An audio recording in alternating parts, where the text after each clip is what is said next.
반갑습니다. 3주차 수업 시작하겠습니다. 오늘 다룰 챕터는 이제 플라스틱에 뭘 집어넣는데요. 어떤 것들을 집어넣는지에 대해서 다룰게요.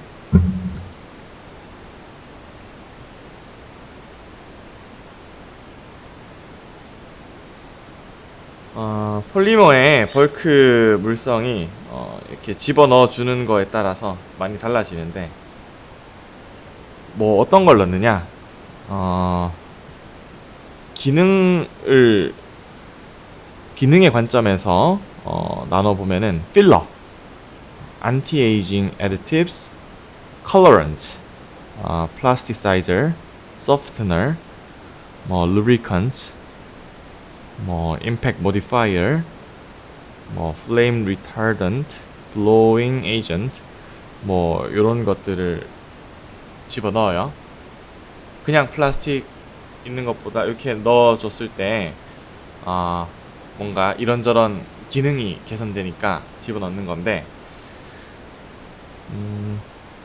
요 7챕터에서는 요 필러라고 부르는 것들을 제외한 나머지를 좀 다루고,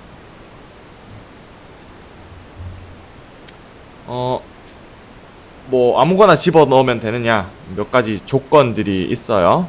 뭐 당연한 얘기들도 있는데, 뭐 기능이 좋아야 될 거고, 그렇죠? 그 다음에 프로세싱 컨디션에서 스테이블 해야 되겠어요. 뭐 예를 들어서 공정 온도가 뭐 200도인데 200도에서 다 날아가고 없는 물질이면 뭐 안 되겠죠. 그 다음에 they should be stable under service condition. 그 실제로 그 플라스틱 제품을 사용하는 조건에서도 안정해야 되겠어요. 그래서 뭐 그 다음에 they should not bleed or bloom 돼 있어요. 피를 흘리지 말아야 돼요. 뭔 소리냐? 플라스틱이 피를 흘리는 게 뭐냐? 다음 장에 있어요. 뭐 non-toxic, 그 다음에 뭐 악취가 나거나 그러면 안 되겠죠. cost effective 해야 되고, 뭐 물성을 깎아 먹으면 안 되겠죠. 폴리머 원래의 물성을.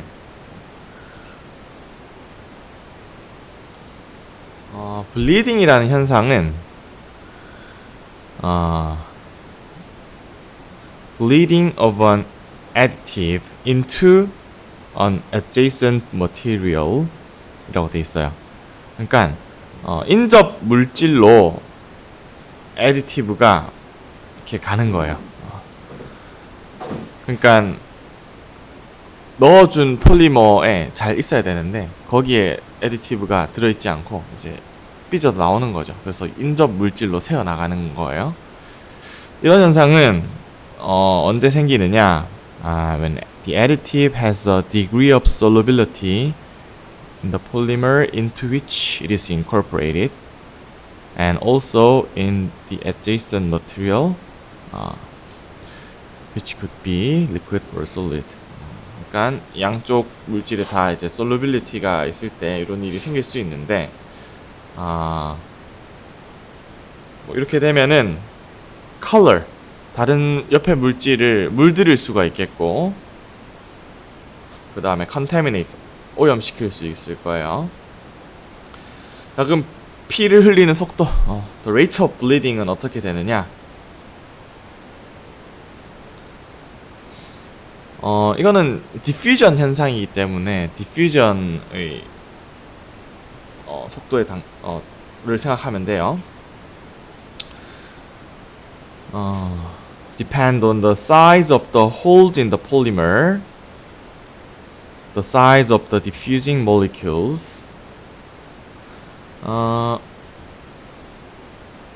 폴리머에 보이드가 많으면은 이렇게 디퓨즈 쉽게 될 거예요, 그렇죠?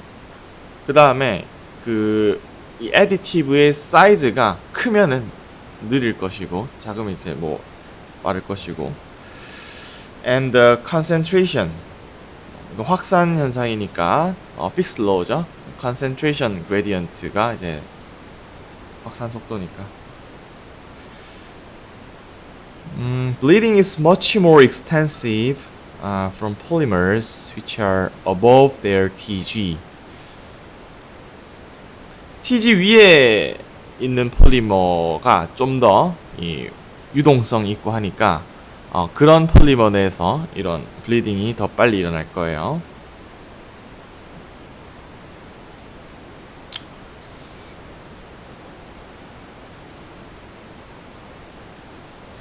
It is also quite common practice to replace small molecules with larger molecules of similar structure in order to reduce this effect.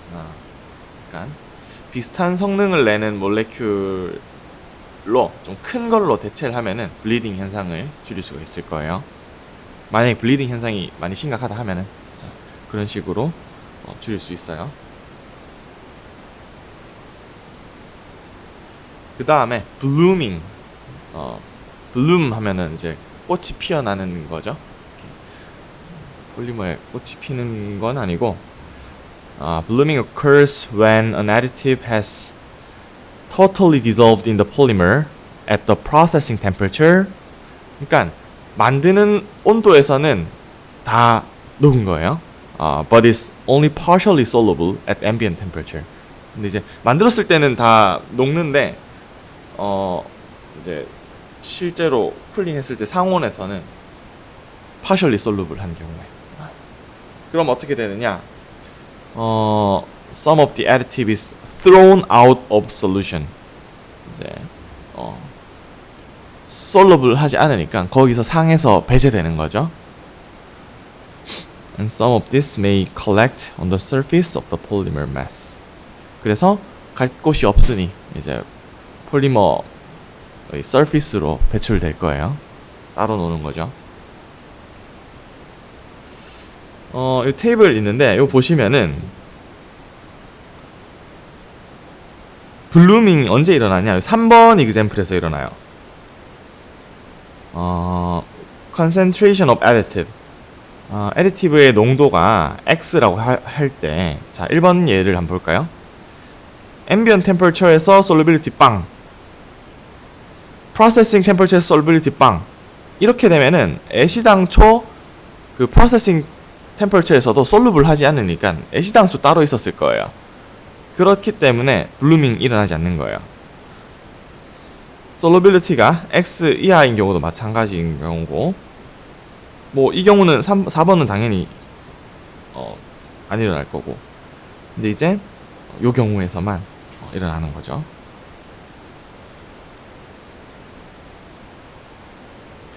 자, 그 다음에 antioxidant. anti죠. 반대. 막는 거죠. oxidant. 오타네요. oxidant예요. 그래서 이건 산화를 막아주는 거예요. 그러니까 폴리머에 옥시데이션이 일어나는데, 옥시데이션은 여러 가지 요소로 일어날 수 있어요. 산소가 이제 온도가 높은 데서 산소에 노출된 당연히 일어나는 거고, 라이트, 이런 일렉트로마그네틱 레디에이션에 의해서도 일어날 수 있고, 내추럴 미디어, 물에 많이 노출되거나 휴미디티, 에어, 소일 이런 데서 노출되는 경우, 그 다음에 뭐 오염물에 노출되는 경우, 이런 경우에서도 생길 수 있고, biological media, 미생물들 같은 녀석들이 막 달라붙어서 살면은 될 거고, 그 다음에 mechanical stress에 의해서도 일어날 수 있어요. 어떤 mechanical force가 계속 가해질 때. 그래서 이렇게 원인이 다양하게 있으니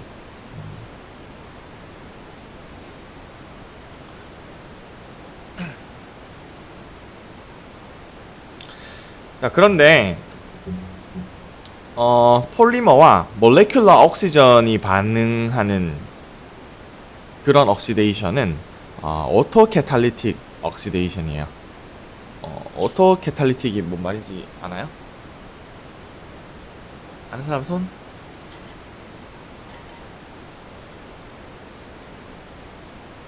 아무도 몰라요? 캐탈리틱은 알죠? 촉매.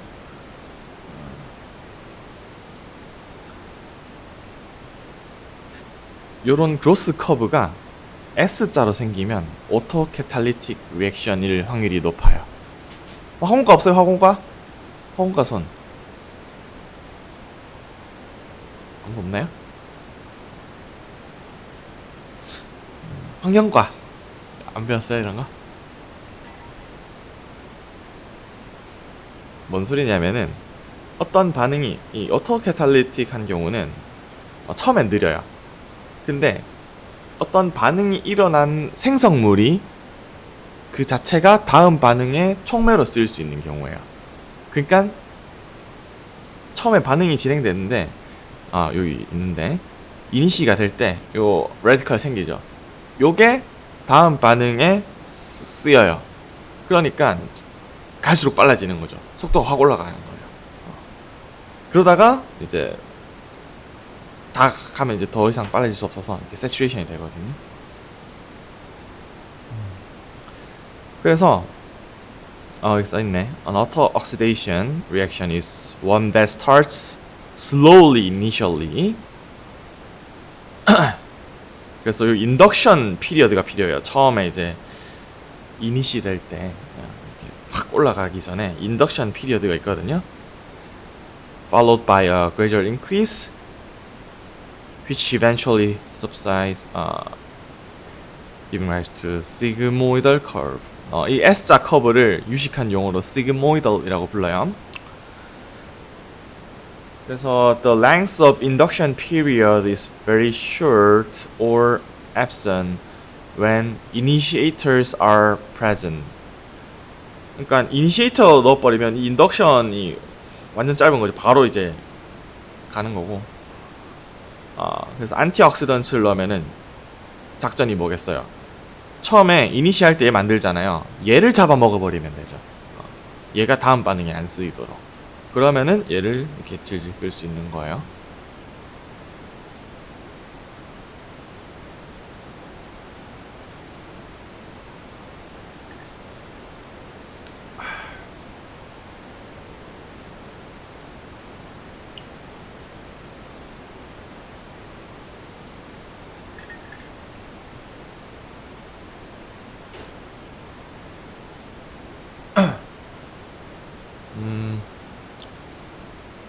Hydroperoxides formed during auto-oxidation are associated with further initiation. 그래서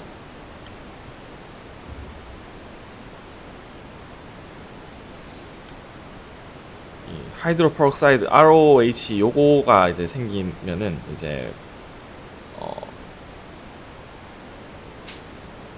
그 억시데이션을 촉진시키는데 그래서 그래프 보기 어려운데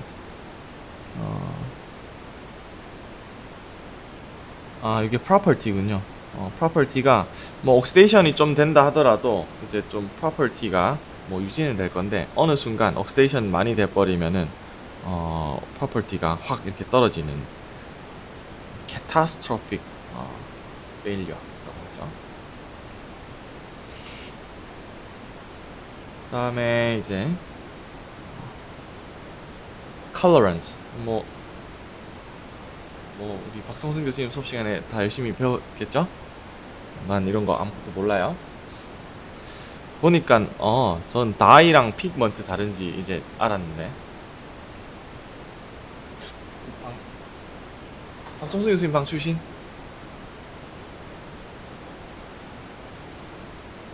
이름 뭐죠? 예원 씨. 다이랑 피그먼트 차이가 뭐게요?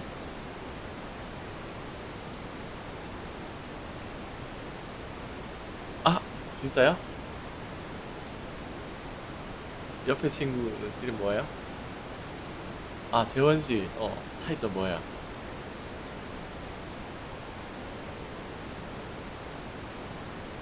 이럴 수가. 괜찮아요. 솔루블 하냐 안 하냐더라고요. 그래서 dye stop is a colorant. 색 내는 aditive인데 that is soluble in the polymer. 폴리머에 이제 soluble 한 거고 insoluble 한 게 피그먼트인데 그래서 얘 dye라는 녀석들은 넣으면은 results in an attractive, brilliant, transparent color. 뭔가 좀 attractive래요. 과학 교과서에 이런 표현 신박했어요.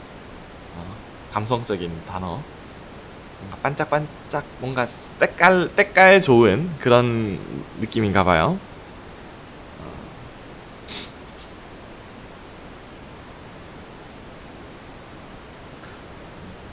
rear brake lights of car 이런데 transparent color article 이런 거. beverage and medicine bottle 뭔가 좀 팬시한 그런 데 색 내는데 많이 쓰는 것 같아요.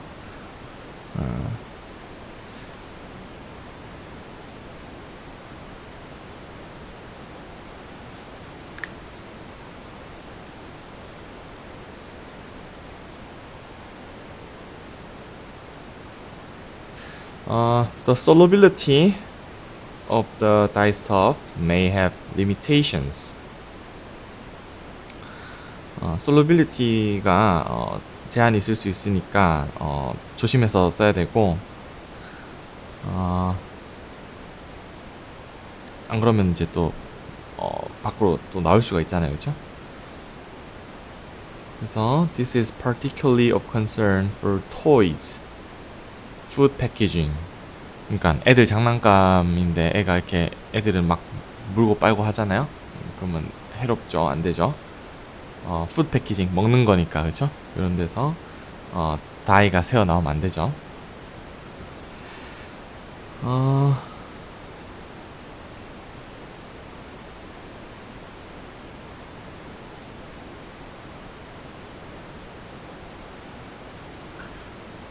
different dye stuff classes for different polymers. 그러니까 폴리머마다 적절한 다이를 선택을 해야 되나 봐요.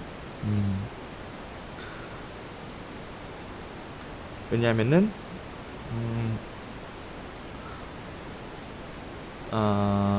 solvent, the class known as solvent dyestuffs can be used for 요런 물질에는 쓰일 수 있는데 may not be stable enough for use in polyester or polyamide fibers. 요런 물질 쓸 때는 soluble 하지 않나 봐요. 그래서 그 프로세싱 할 때 솔벤트에 이렇게 잘 녹느냐 뭐 이런 걸 잘 따져야 될 것 같아요. Pigments are not generally soluble but are dispersed in the plastic.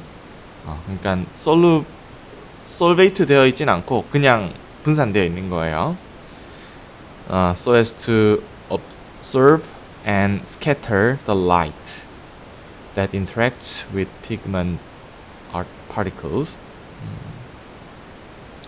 그래서 pigments can be classed as white, black, colored 어쩌고 저쩌고 이런 종류가 있네요.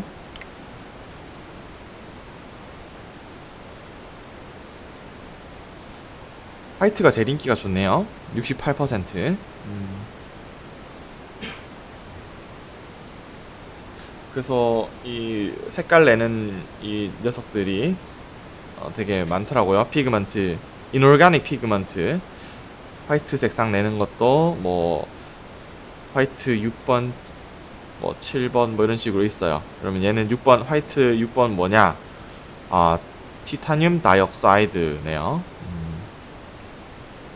얘가 제일 널리 쓰이는 화이트 피그먼트고 뭐 이런 다른 물질로 된 7번 화이트도 있고 그러니까 다 같은 화이트라도 그 색에 조금씩 다 다르잖아요, 그쵸? 색감이.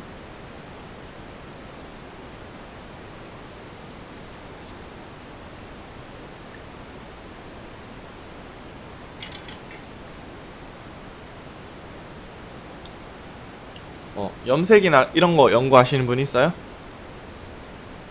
아무도 없어요?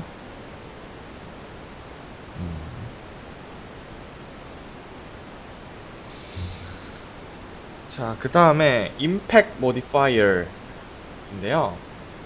음,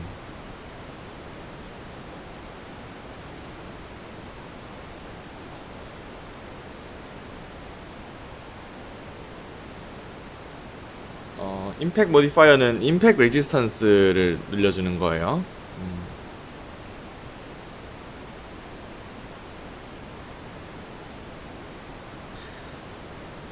보통 이제 Strength나 Stiffness를 높이려고 많은 플라스틱이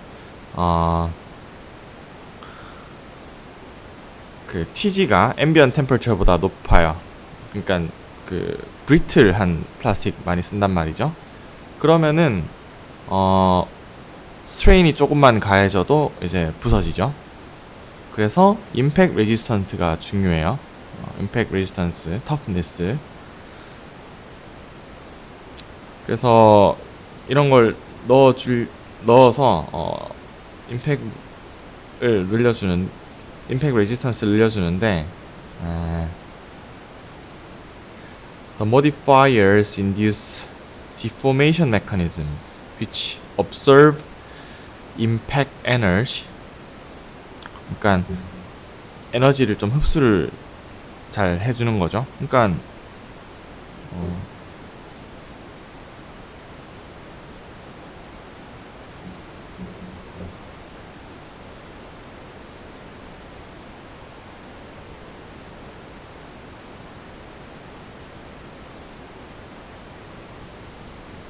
이게 이제 에너지잖아요, 그렇죠? 흡수한 에너지. 그쵸?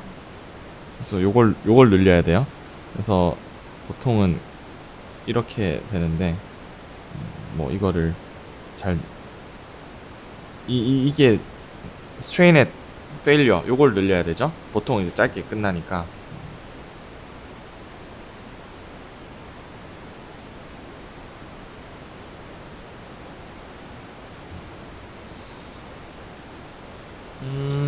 그런 임팩트 모디파이어의 대체적인 특징은 뭐 이런 것들이 있네요. 뭐 좋은 말 써놨는데 일단은 디스펄전이 호모지니어스하게 잘 돼야 되겠고, 그 다음에 매트릭스랑 어디전이 좋아야 되겠어요. 이런 게 중요해요. 미케니컬 용도에서는. 얘네들은 그러면 좀 잘 흡수를 하려면은 어떤 녀석들이냐면은 discrete rubber particles, 약간 고무고무한 녀석들이 impact resistance 크겠죠. Their effect on modulus and strength of the modified plastic is relatively modest, while impact strength and elongation are increased substantially. 그러니까 임팩트 레지스턴스를 높이느라고 스트렝스나 모듈러스를 너무 손상시키면 안 되겠죠. 그래서 그 스트렝스나 모듈러스는 적당히 깎아 먹으면서 대신에 터프니스는 확 많이 올려주는. 그래서 여기 예를 든 게 폴리스타이렌과 터픈드 폴리스타이렌 비교하면은 원래가 한 요 정도였는데 뭐 대체로 비슷하죠. 살짝 낮아진 느낌이 있는데 대신에 임팩트 스트렝스가 확 늘어났죠. 그래서 elongation 1에서 2.5%인데 80%까지.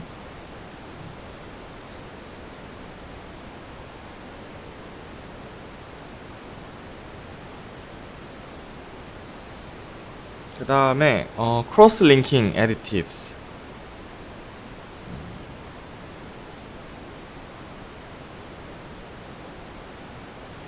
뭐 이건 크로스 링킹이 필요할 때 크로스 링킹을 도와주는 그런 애디티브예요.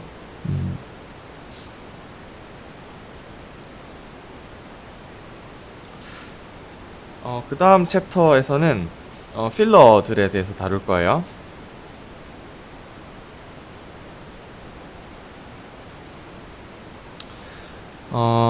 Fillers are solid additives that form a separate phase in the composite.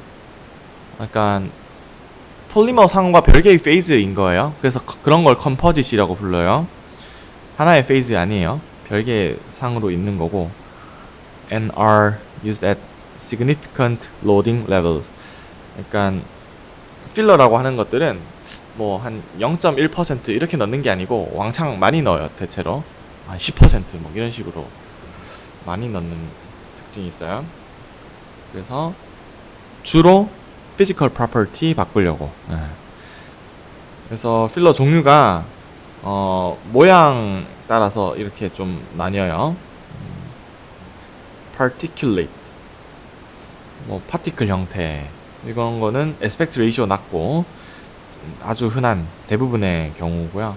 그 다음에 플레이티, 이런 거는 납작하게 생긴 거예요. 납작하게 생긴 talc, clay 이런 거. 이 발음을 내가 안 찾아봤네. 이거 뭔 뜻이냐면은 약간 needle-like예요. 뾰족뾰족하게 생긴 거. circular, fibrous, 길쭉길쭉한 것들. 그 다음에 nano fillers, 나노 사이즈의 필러들. 뭐 이런 게 있어요.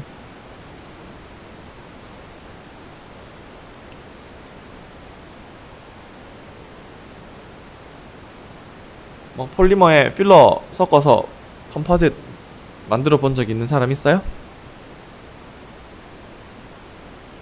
어떻게 아무도 없나요? 어떻게 아무도 없나요? 이럴 수가. 거짓말쟁이들. 출석부가 어디 갔죠?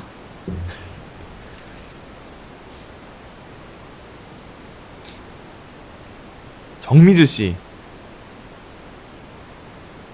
정미주 씨. 안 왔네요? 그러네요? 김다영 씨인가요? 이런 거 안 해봤어요? 근데 거짓말했어요? 감점을 해야겠군요. 어떤 필러 써봤어요? 네. 어디에 넣어요? 에폭시에? 여기 나노 필러네요, 그쵸? 거짓말쟁이들.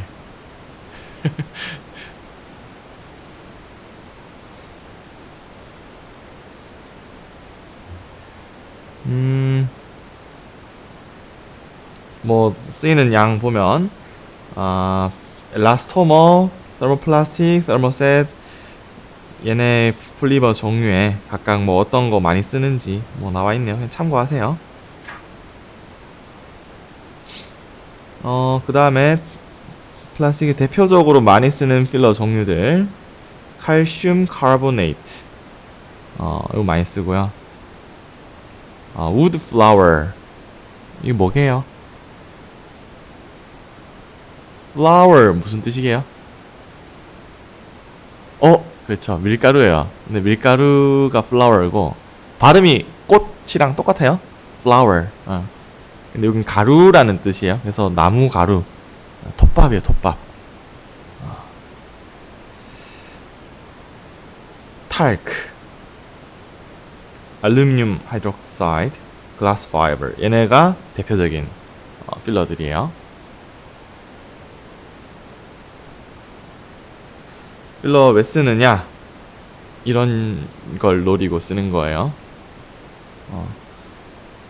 그러니까 플라스틱이 뭔가 가볍고 뭔가 이런저런 물성이 좋아서 쓰긴 쓰는데 거기서 물성을 좀 더 개선하고 싶은 거죠. 좀 더 기능성을 부여하기 위해서 쓰고. 근데 처음에 필러를 왜 썼느냐 하면은 처음에 옛날에는 가격 줄이려고 썼어요. 무슨 소리냐면은 플라스틱으로 이만한 물건 만들어야 되는데 이제 옛날엔 플라스틱이 비쌌겠죠? 비쌌는데 이거를 다 플라스틱으로 꽉 채우지 않고 짭퉁 뭔가를 섞어서 이물질을 섞으면 이만큼 부피를 만들 수 있잖아요, 그쵸? 근데 예상외로 이만큼 딴 거 플라스틱 대신에 딴 거 넣었는데 물성이 크게 하자가 없네. 이득인 거죠. 더 싼 걸 써가지고 그러려면, 그쵸? 플라스틱보다 싼 거. 플라스틱보다 싸려면 진짜 싸야 되죠. 그래서 원래는 그랬는데, 근데 this has become less important as the price of polymers has fallen. 폴리머 값이 이제 많이 내려왔기 때문에 이게 지금 중요한 건 아니고 다른 어떤 기능성을 노리고 쓰는 거예요. 뭐 heat resistance 올리고, stiffness 올리고, creep 줄이고, 뭐 어쩌고 저쩌고 뭐 많네요.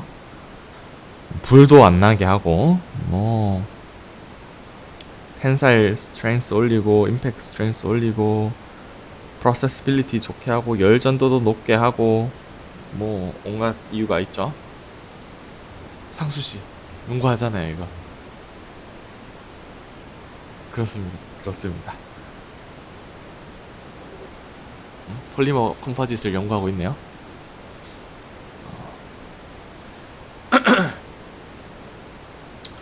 자, 그래서 우리가 필러, particulate 필러에게 요구되는 어떤 중요한 특성들 뭐가 있는지 보면은 chemical composition, 화학 조성이에요. 대부분의 화학 조성 같은 경우에는 벌크 케미컬 컴포지션이 그렇게 중요한 건 아니에요. As long as it is inert, 가만히 있으면 좋아요. 뭐 막 반응해 버리고 이러지 않고 좀 차분히 그 자리에 잘 들어 있기를 희망하는 거잖아요, 그렇죠? 그래서 chemically inert, insoluble, non-toxic, 그다음에 thermally stable 이런 가만히 있어줄 녀석들이 좋아요. surface chemistry는 좀 중요해요. 왜냐하면은 surface chemistry는 as it controls particle to particle and particle to polymer interaction. 그러니까 particle to particle interaction이 세면은 지들끼리 aggregation 막 잘 되려고 하겠죠. 그러면은 잘 dispersion 시키기가 어려워요. 그 다음에 particle to polymer interaction도 중요해요. 어떤 폴리머의 강도를 높일 것을 기대하고 뭔가 필러를 집어넣었는데 얘가 역할을 잘 하려면은 얘랑 폴리머 매트릭스 간의 결합이 좀 좋아야, 예를 들어서 우리가 이렇게 컨버지를 잡아당겼어요. 잡아당겼는데 그 로드가 얘한테 분산돼야 좋잖아요. 그러니까 우리 건물에 요새 뭐 순살 아파트 뭐 이런 게 막 난린데, 철근과 이 콘크리트, 철근이 그 로드를 분산해 주는 거잖아요. 시멘트가 받을 로드를 잘 분산해 줘야 되는데, 이런 컴포짓에서는 그 계면의 이 결합이 되게 중요한 거예요.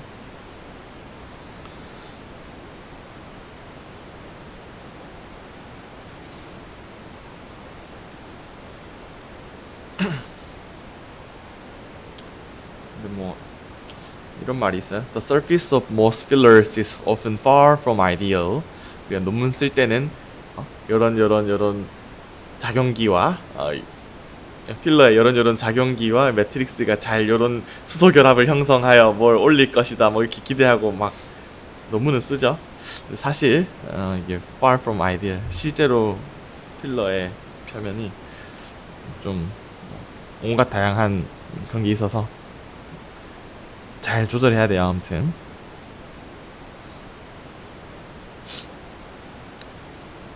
밀도는 어떻게 해야 좋을까?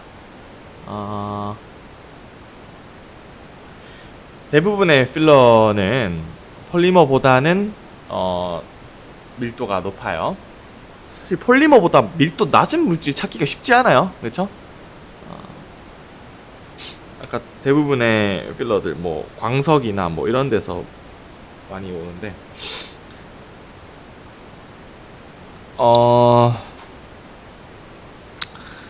근데 이제 밀도가 높은 게 좋은 거냐? 대부분의 어플리케이션에서는 좋진 않죠. 마냥 기쁘진 않은 거예요. 왜냐하면은 좀 경량하고 튼튼한 걸 원하는데 값이 싸서 넣었는데 뭐 물성은 좀 강도는 올라가는데 이렇게 무거워 버리면 비강도가 떨어져요. 그래서 specific gravity 보면은 폴리올레핀이 뭐 한 1 미만이고 뭐 thermoplastic, thermoset 대충 1 정도죠. 근데 이제 많이 쓰이는 카본 카보네이트 2. 얼마, 탈크 2. 얼마. 그래도 톱밥은 좀 가볍다, 그쵸? 나무 유기물이니까. 알루미늄 하이드록사이드, 마그네타이트 뭐 이런 거 높네요. 그 다음에 hardness 볼게요. 얼마나 단단하냐.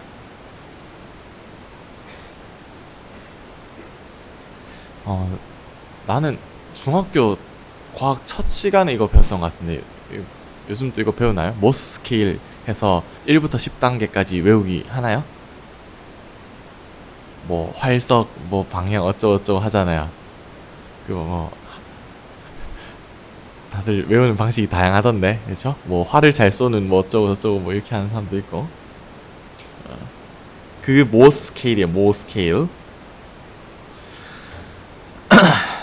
which is based on the ability of one mineral to scratch another. 그래서 이제 누가 더 단단하냐, 둘이 긁었을 때 어느 게 끓기냐 보면 되죠.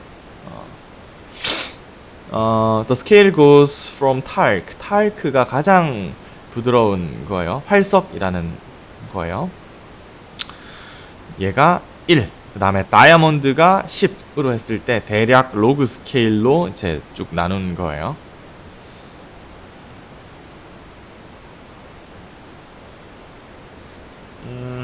Harder fillers are used when end properties such as scratch and abrasion resistance are important.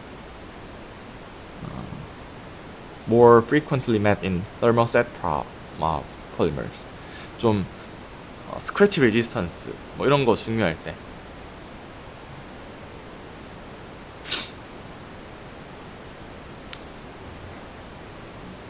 그래서 하드 필러로 많이 쓰는 거는 글라스 파이버랑 크리스탈린 실리카, 쿼츠 거예요. 자, 글라스 파이버 하드니스가 한 4.5에서 6.5네요. Depends on glass composition. 쿼츠가 7. 실리콘 카바이드 아주 단단하죠.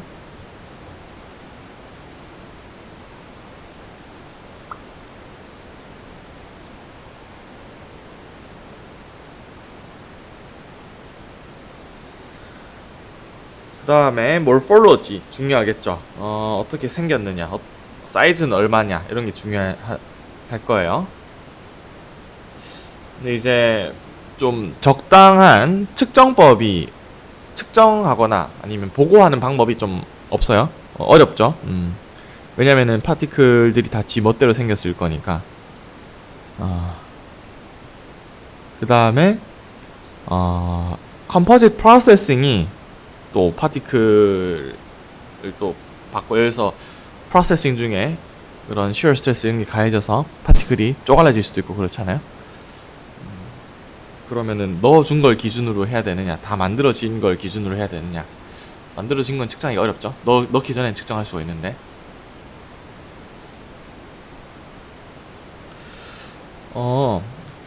그 유닛이 요런 각각의 필러 파티클이 프라이머리 파티클이라 부르고, 어글로머레이트와 어그리게이트 있어요.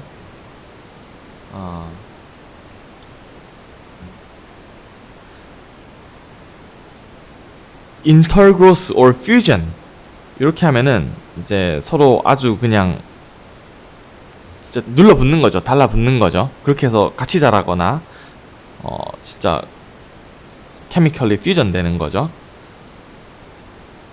이런 게 aggregate.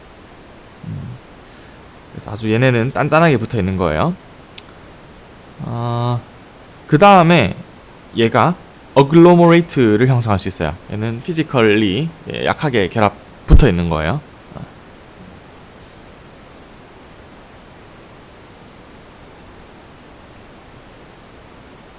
어그리게이션은 그러니까 뭔가 케미컬하게 달라붙는 거 파티클들이. 글로머레이트는 피지컬하게 달라붙는 거. 지우 씨, 우리가 언젠가 이런 디스커션이 나왔던 것 같은데 미팅 중에 아닌가요? 연수 씨였나? 어. 아, 여기 있네요. 그쵸?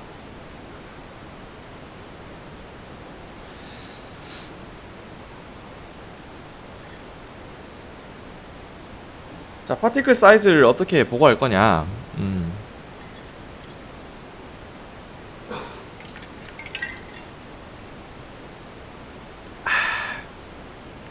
모양이 막 다양하니까 사이즈를 보고하기 어려워요. 보통은 에버리지 파티클 사이즈 보고 하는데, 에버리지 파티클 사이즈로 뭘 할 거냐. 뭐 제일 잴 수 있는 제일 짧은 걸 잴 거냐, 제일 긴 걸 잴 거냐, 아니면은 뭐 좀 약간 좀 더 고차원적으로 한 건 equivalent spherical diameter라는 건데, 만약에 그 볼륨을 가진 채로 구형으로 생겼다면 그 구형의 다이아미터가 얼마일 것이냐, 이런 얘기예요. 별 모양으로 생겼는데 걔를 녹여갖고 구형으로 만들 수 있을 거 아니야, 그 부피만큼. 그러면은 그 구형의 레디어스를 말할 수 있죠. 뭐 이 정도 뭐 그렇죠.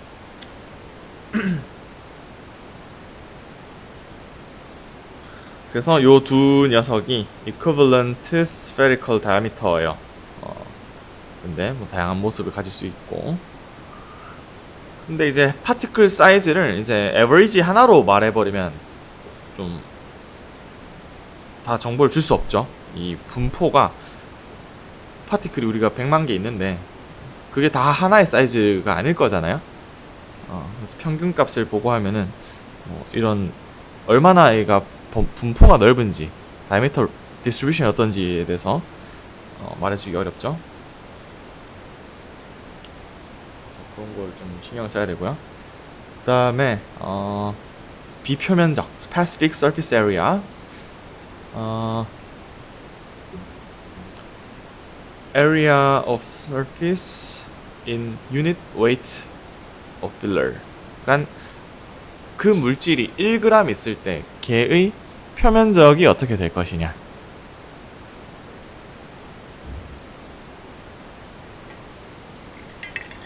이게 파티클 사이즈랑 상관이 있어요.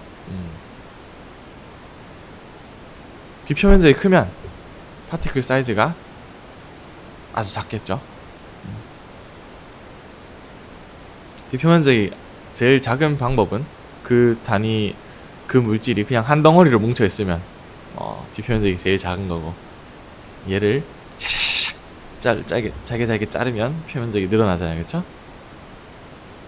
그래서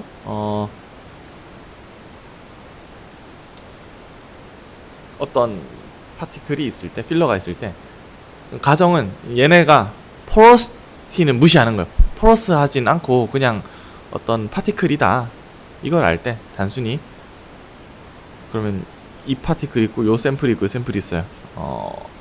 현미경 찍으면 바로 알 수 있지만 현미경이 없을 때 이제 비표면적을 비교를 하면은 얘가 더 작을 것이다, 이렇게 예상할 수 있는 거죠.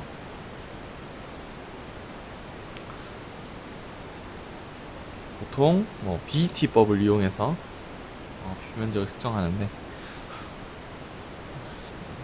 그렇게 할 바에 빨리 현미경으로 보는 게 더 빠르겠다, 그쵸?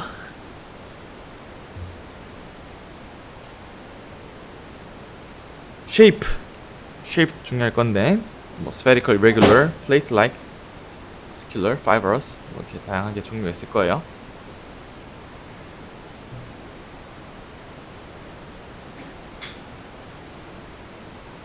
그래서 요는 대체로 aspect ratio로 이제 나뉘는구나, 이렇게 알 수 있어요.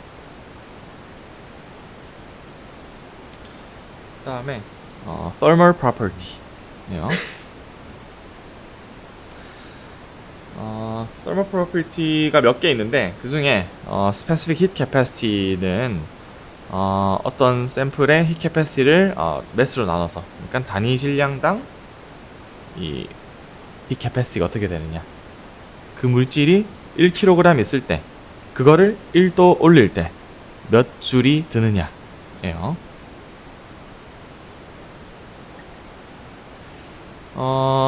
Fillers have lower specific heat than polymers, but higher density.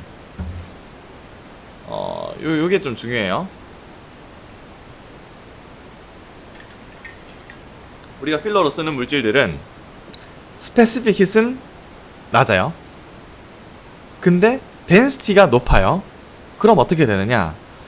어떤 플라스틱에서 특정 부피만큼을 필러로 채웠다.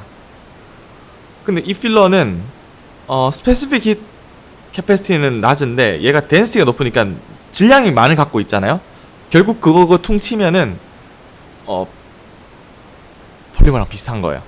그래서 little effect.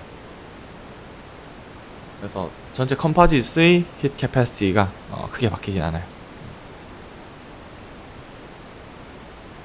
뭔 말인지 이해가요? 다시 하면 스페시픽 히트 캐패시티는 그 물질이 단위 질량당 1g 넣었을 때 그거를 1g 있을 때 1g을 1도 올리는데 든 에너지예요. 근데 문제는 우리가 어떤 부피만큼 넣잖아요. 어떤 부피만큼을 넣었을 때에 그게 원래 그냥 폴리머인 상황과 그 부피만큼 필러인 상황을 생각해 보면은 얘가 더 질량을 많이 들고 있는 거예요. 그렇죠? 그러면은 근데 이제 스페시픽 히트 캐패시티는 낮아요. 그래서 전체적인 히트 캐패시티가 비슷한 거예요.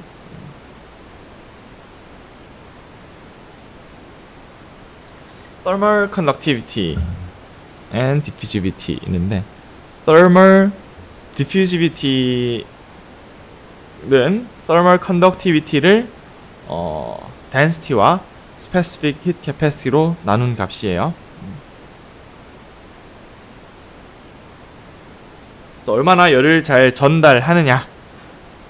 A measure of how well a given material conducts heat 이고요.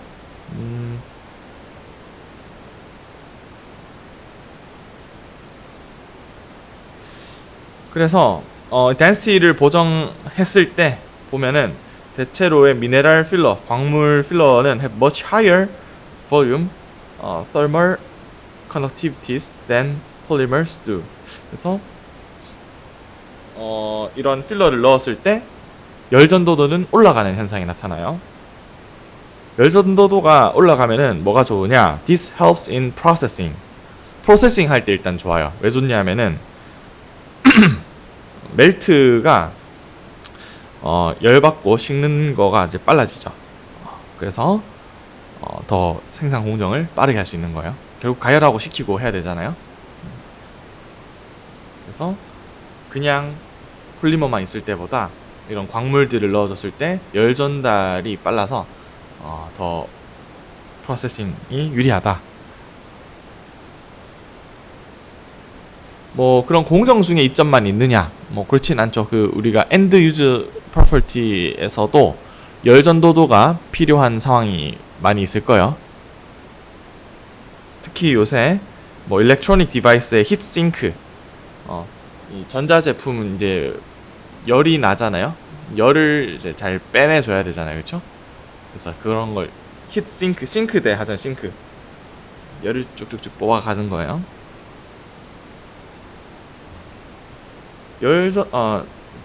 뭐 이런 전도도의 관점에서 메탈 넣으면 제일 좋죠.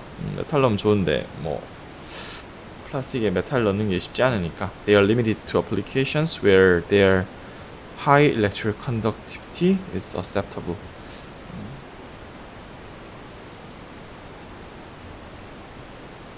그 다음에 이것도 중요하죠.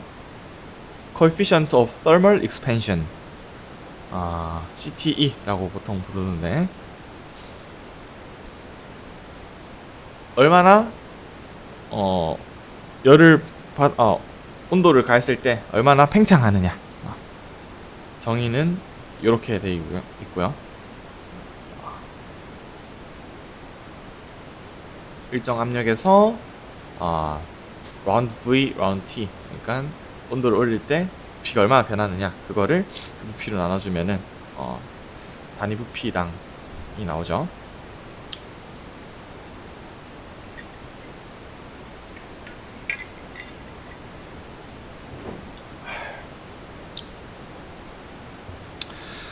대부분의 이런 미네랄 필러는 considerably less CT가 폴리머보다 작아요.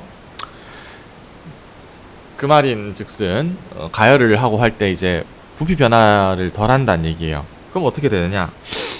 Hence, their incorporation can significantly reduce the coefficient of expansion of composite material. 그러니까 전체 컴포짓 머티리얼의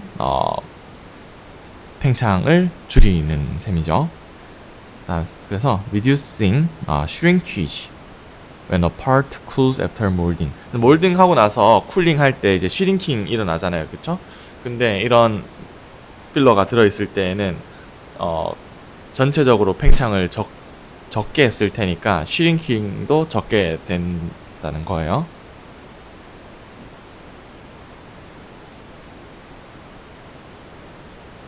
자, 근데 이제 아나이소트로픽한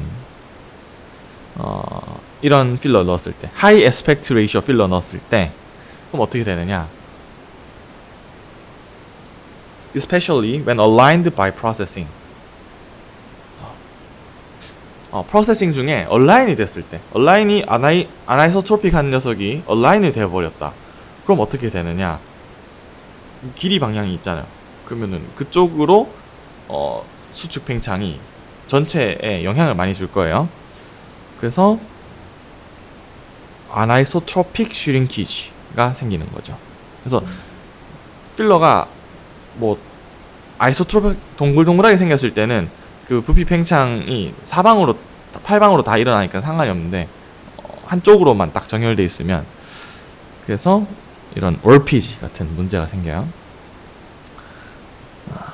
그래서 파이버, 아나이소트로픽한 게 파이버잖아요, 그렇죠?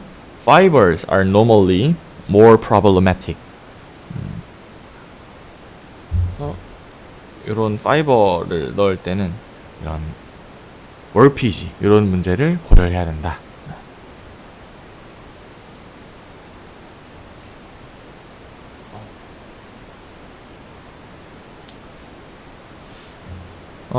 그 다음에 또 중요한 문장에서 갖고 왔는데 이런 thermal property는 vary smoothly with the volume percentage of filler.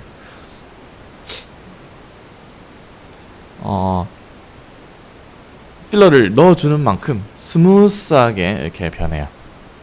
thermal property는. 왜 이런 말 하냐면은 electrical conductivity 같은 경우에는 percolation이 중요하거든요. 그래서 처음에는 electrical conductivity 같은 경우에는 처음에 얼마 넣었을 땐 별 영향이 없잖아요, 그렇죠? 그러다가 percolation 네트워크 형성할 때 급격하게 이제 증가하는 그런 형태인데 thermal property는 그렇지 않아요. 그냥 넣어준 만큼 정직하게 차곡차곡 바뀌는. 그래서 스무스하게 바뀐다.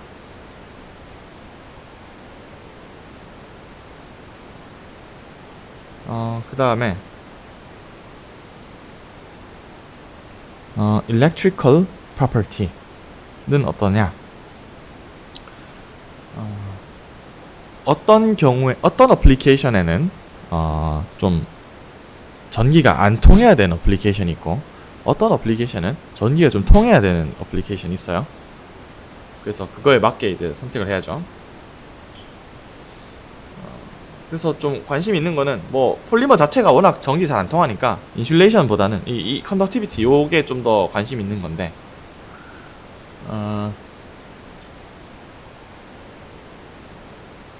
그래서 대부분의 필러는 low electrical conductivity 심지어 이제 필러들도 electrical conductivity가 다 낮아가지고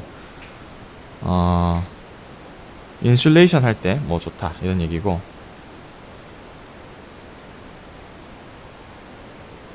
요 경우에 이슈가 되는 거는 뭐 이런 게 있더라고요.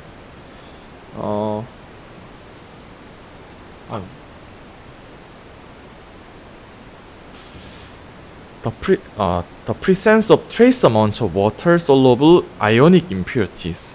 아주 소량의 물에 녹아 있는 그런 이온 불순물들, 이런 게 있어서 이제 전기를 통할 수 있는 거, 이런 게 좀 조심해야 된다.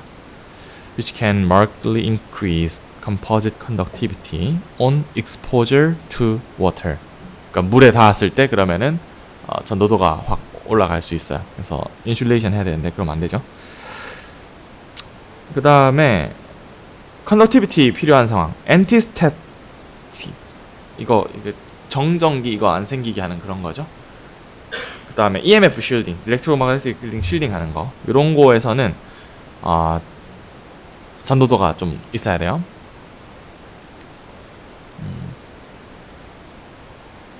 전도도 있는 필러 뭐가 있느냐? 카본 블랙 are the predominant particulate fillers used here. 그 다음에 메탈, 메탈은 전도도가 깡패죠. graphite, doped zinc and tin oxide.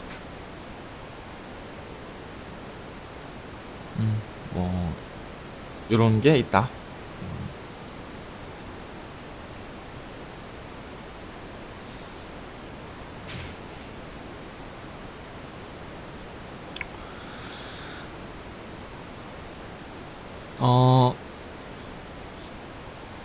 그래서 대표적인 필러 종류가 뭐가 있느냐에 대해서 한번 볼게요. 그래서 칼슘 카보네이트 미네랄, 요게 the largest volume filler used in, 세상에서 제일 많이 쓰이는 필러래요.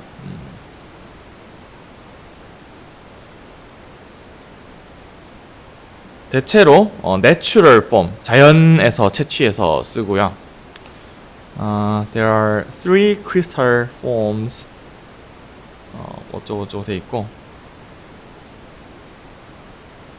메인 소스가 초크, 라임스톤, 마블 이렇게 있어요. 초크, 분필이죠. 분필이 찾아봤더니 백악이래요.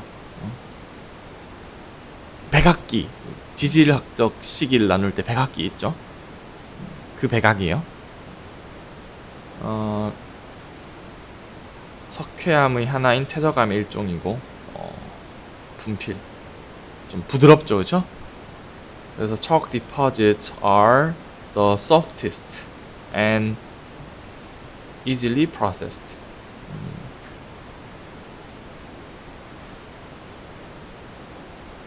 그 해양 생물의 이 뼈, 이런 걸로 만들어졌고, 그 다음에 라임스톤, 이건 이제 석회석이에요. 요게 좀 더 단단하고,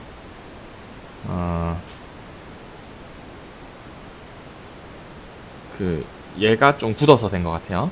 그 다음에 마블, 대리석이죠. 요거는 라임스톤인데 얘를 갖다가 고온으로 이제 좀 처리한 거예요. 그게 대리석이에요.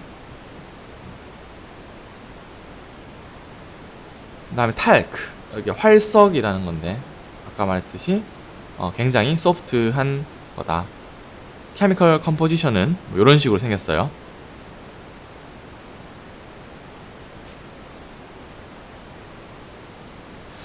이 탈크는 플레이티 네이처, 그러니까 판상형이에요. 판때기로 이렇게 쌓여 있는 거예요. 라멜레리티라고 돼 있죠. 그래서 얘네들 넣어주면은 스티프니스를 증가시켜준대요. 언제 제일 많이 쓰느냐? thermoplastic polyolefin composite, 자동차 산업에서 요런데 많이 쓴다고 하네요.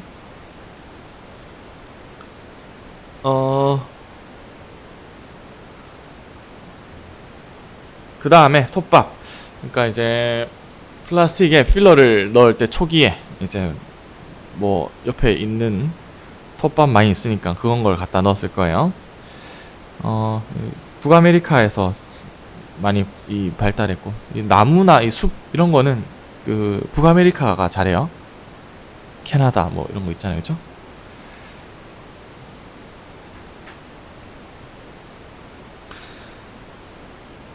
근데 나무가 종류가 되게 많잖아요.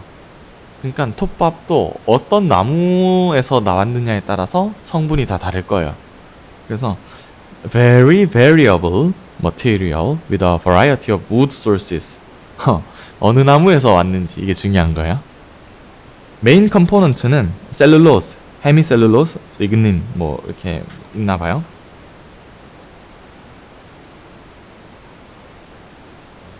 그래서 여기 다 조성이 다르죠. 셀룰로스는 highly crystalline, high molar mass, linear polymer다.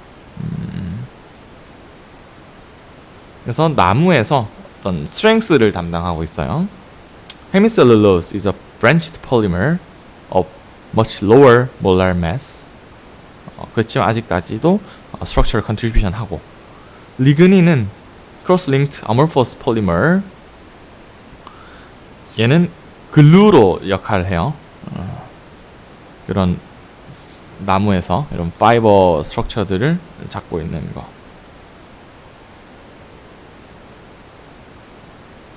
알루미늄 하이드록사이드.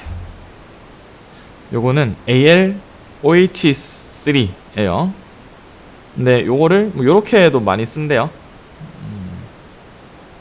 알루미나 트리 하이드레이트. 알루미나에 물 3개 있다.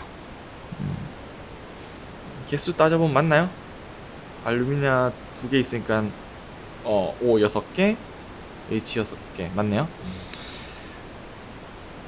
요거 어디 많이 쓰냐? 물이 있잖아요. 그래서 principally used for its flame retardant properties. 그러니까 불 잘 안 붙게 하는 성질이 있대요.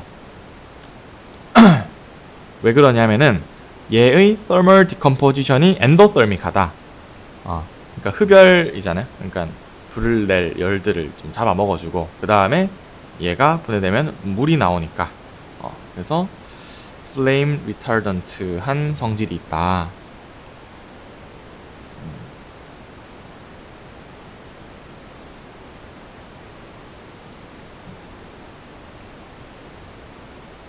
그 다음에 규회석. 발음 어떻게 하는지 모르겠어요. CaSiO3이고요. 뭐 밀도 이 정도고, 경도 이 정도고, 얘네는 좀 뾰족뾰족하고 에스펙트 레이쇼 20대 1까지로 좀 길쭉하네요. 뭐 이런 특성이 있대요.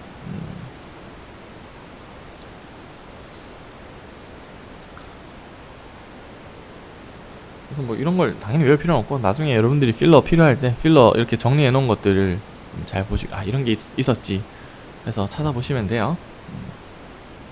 그래서 주로 여태까지 했던 게 자연계에 있는 광물들 많이 썼죠, 그렇죠? 그 다음에 톱밥 이런 거 많이 썼고, 그냥 뭐 아무거나 다 넣어본 것 같아요. 그런 광물들이 이렇게 좀 안정적이고 좀 어느 정도 강도 있고, 그렇죠? 그 다음에 마이카. 마이카는 어떤 그룹이에요. 한 물질을 지칭하는 게 아니라 K, M 요렇게 그래서 M 자리에는 요런 게 올 수 있어요.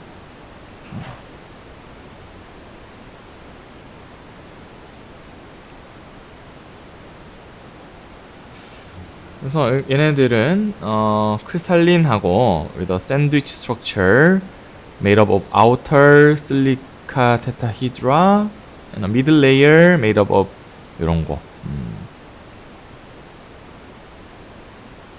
그래서 이런 샌드위치가 약하게 결합돼 있어요. 바이포타슘 이온. 그래서 이런 층 간의 레이어는 약하게 돼 있으니까 easy delamination. 그래서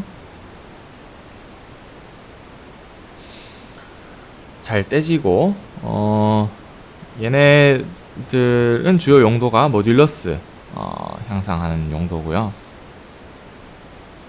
while maintaining good 임팩 레지스턴스는 유지한 채로 모듈러스를 좀 높이고 싶다. 그러니까 SS 컵을 좀 이렇게 세우고 싶다는 얘기죠. 이런 모듈러스를 높일 때 성능을 비교를 해보면은 순서가 글래스 파이버 1등, 마이카 플레이크 2등, 탈크, 칼슘 카보네이트 순서래요. 돈 순서대로요. 비싼 게 성능이 좋대요. 그 다음에 이제 글래스 파이버 유리 섬유, 얘는 파이버 타입 필러 중에 가장 많이 쓰이는 거고요. 멜팅하고 이제 스피닝 해서 다양한 유리 조성을 이렇게 멜팅하고 스피닝 해서 만드는 거고, 그 다음에 쿨링하고 immediately coated with a complex mixture, 그러니까 코팅을 해줘요. 코팅을 하는 걸 보통 이제 사이징이라고 불러요. 왜 그렇게 부른지 사실 이름을 어원을 잘 모르겠어요. 그래서 그 코팅하는 물질을 사이즈라고 하고, 이게 이제 사실 되게 중요해요. 요 사이징이 노하우이기 때문에 기업들이 이런 걸 잘 공개를 안 해요. 카본 파이버도 이제 사이징이 되게 중요한데, 도레이 뭐 이런 데서 다 그런 걸 다 노하우로 쓰고 있죠.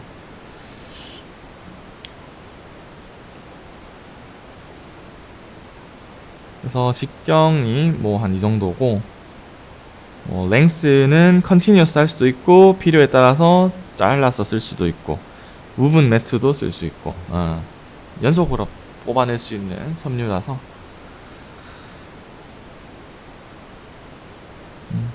얘는 좀 비싼 대신에 이렇게 좀 미케니컬 프로퍼티를 잘 향상시킬 수 있어요. 자, 그 다음에 나노 필러라는 그룹들이 있는데, 나노 필러가 좀 여기서 좀 데피니션을 잘 해야 된다고 주장하고 있는데, 이제 나노라는 거는 1에서 한 100나노 정도 사이즈라는 거고, 그래서 나노 필러라고 불리려면 요 사이즈를 최소 한 디멘션 이상 갖고 있어야 된다는 거예요. 나노 플레이트는 원 디멘션이 나노 스케일. 그렇죠. 두께가 이제 나노 스케일이고, 그러니까 3차원 세 개잖아요. 차원이 3개잖아요. 공간에서 한 차원이 나노 스케일이면 나노 플레이트가 되죠. 딱딱해. 나노 파이버는 2차원이 나노 스케일이어야 되죠. X축, Y축이 나노 스케일, Z축은 상관없고, 3차원이 다 나노 스케일이면 나노 파티클. 그래서 이런 식으로 명명을 한다. 뭐 이런 문장도 있던데, 최근에 이제 나노 필러 이런 거가 관심이 높아졌지만 it's not new. 새로운 게 아니다. 옛날부터 카본 블랙 뭐 이런 등등을 썼기 때문에, 옛날엔 그냥 그게 나노인지 뭐 궁금하지도 않았겠죠. 뭐 그냥 썼어요. 그래서 복합재에서 흔히 원래 잘 쓰고 있었던 물질들이다, 이런 얘기고요.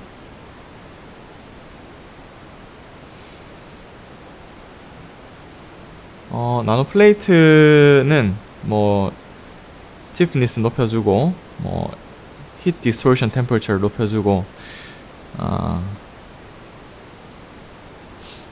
그 다음에 이 가스 퍼미어빌러티,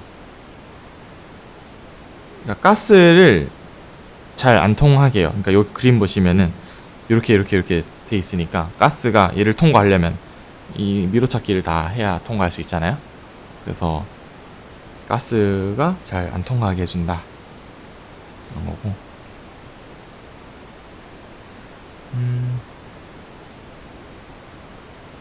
여기 보시면은 나노 클레이 어디션 했을 때 플렉슈럴 모듈러스 올라가고, 히트 디스토션 템퍼처도 올라가고, 이런 성능이 있네요.